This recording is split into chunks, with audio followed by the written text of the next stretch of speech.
How's it going everyone, and welcome back to the channel. Today I have a video going over the arena mode from Escape from Tarkov. I'm going to go over what the differences are to the base game, what the game modes are, and how the battle pass works. But before we start, if you could hit that thumbs up button to help with the algorithm, and if you could consider subscribing for future content like this.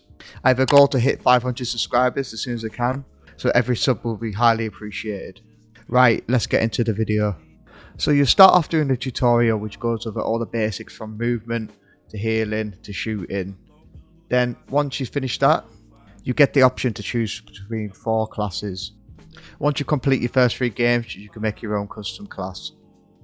What it doesn't tell you is you can make a custom class on each of the different factions. So there's Assault, Enforcer, Scout and Marksman. What I'm showing you now is my own custom class on Assault. Now they've added in these 4 bars, and this makes everything fair for everyone. The 4 bars being are Assault, Defense, Utility and Meta Point. Now while making your class, you need to make sure all these bars stay within the green. This is so you can't have the best of everything. For example, you can't put like the highest tier's armor on, you can't have the best bullet, you can't have the best gun. It's a way to make everything fair and balanced for everyone. Another way to balance it is, for Assault, you can only have up to level 4 armor, where the other factions you can use level 5. This is where it makes you get creative, so if you want to prioritize having a good gun with good ammo, or you want the best headset and maybe take off the helmet and put a face mask on, the choice is yours. You also have a choice for different medical items too. You have the different options to main healing items. You can also choose different heavy and light bleed items. You have painkillers, and you also have injectors. Now once you move an injector into your loadout, you get this little option you can turn on or off, and this is enable auto use. So what happens is, once you start the game or as you're about to run out, it will automatically use it, and there's no animation for this either.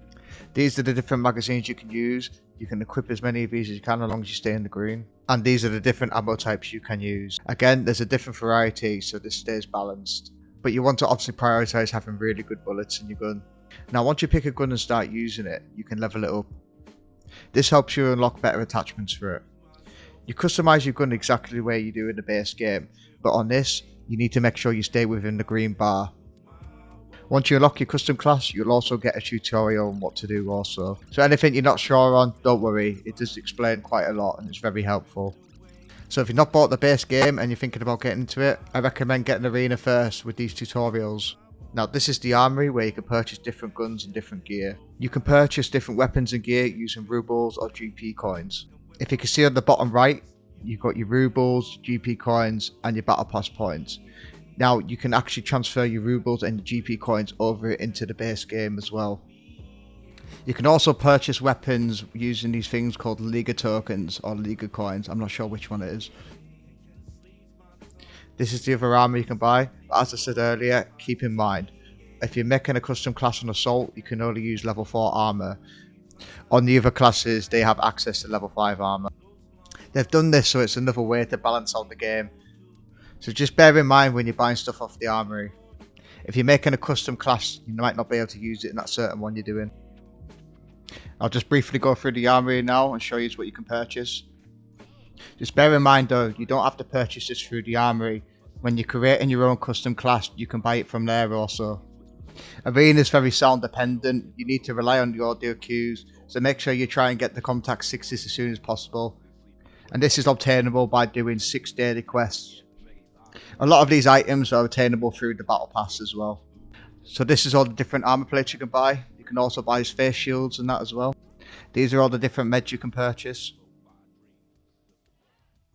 And these are all the weapon attachments and ammunition you can use. But as I said, you can purchase these when you're making your class, so it doesn't really matter. But I suppose you can have a look on this on the Armory as well to see if you can find a certain thing you want to look at.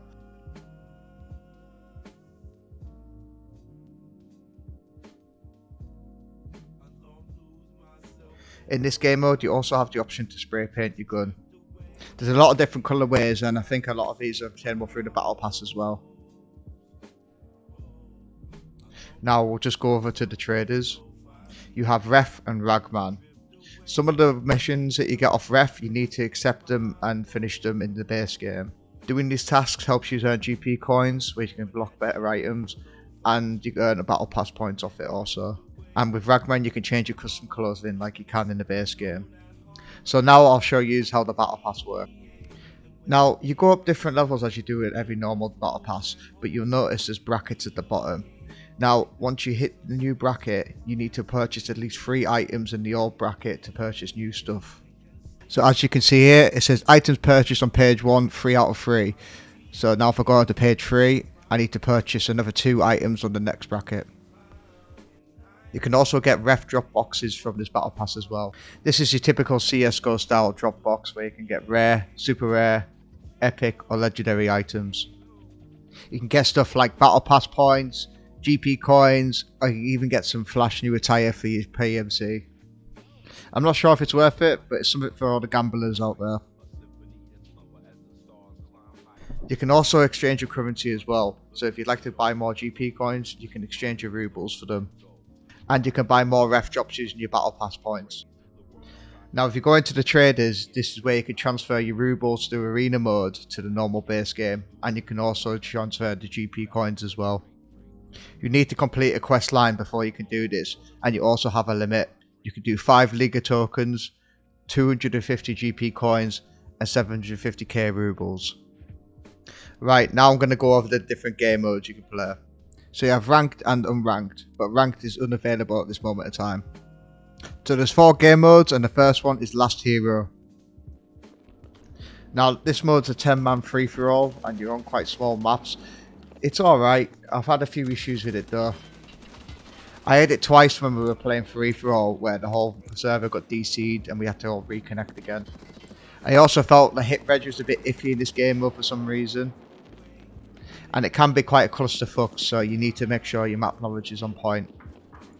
One of the biggest ones is, on certain maps, the spawns are absolutely horrible. And I mean, the fact is you'll maybe spawn, get killed instantly, then you'll spawn again and get killed instantly. Dorms was one of the worst experiences for this, but I did have it on other maps as well, so just be careful. If you're looking for fast-paced action, this game mode will be for you, and it can be quite fun at times.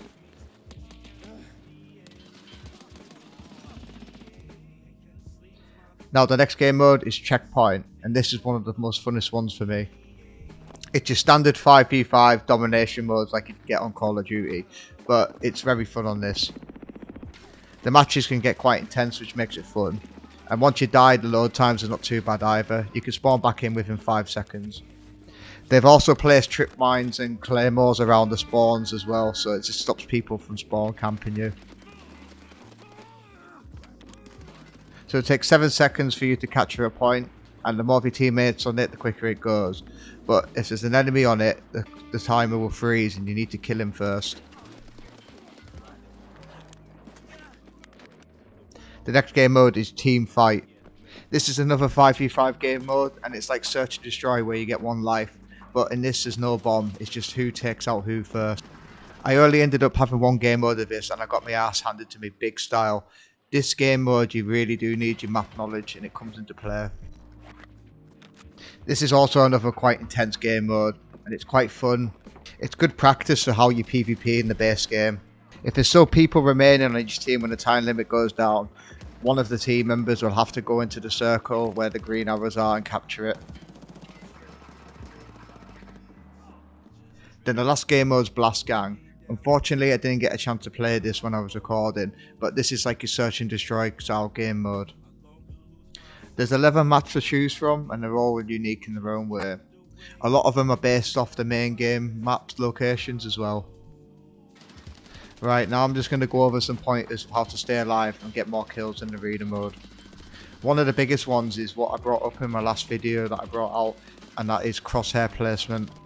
You need to make sure your crosshair's up and it's near head level at all times so you can quickly snap to the head.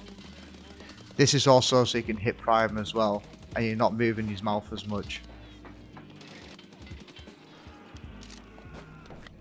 My next tip's going to be map knowledge. This will come over time with the more games you play. But as I said before, a lot of the locations are from the base game, so it's quite easy to get the hand of it quickly. There's a lot of common angles that a lot of people pre-fire. So it's just learning not to be predictable.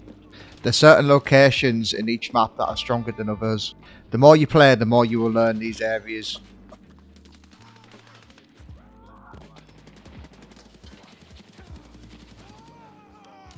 My next tip is to slow down.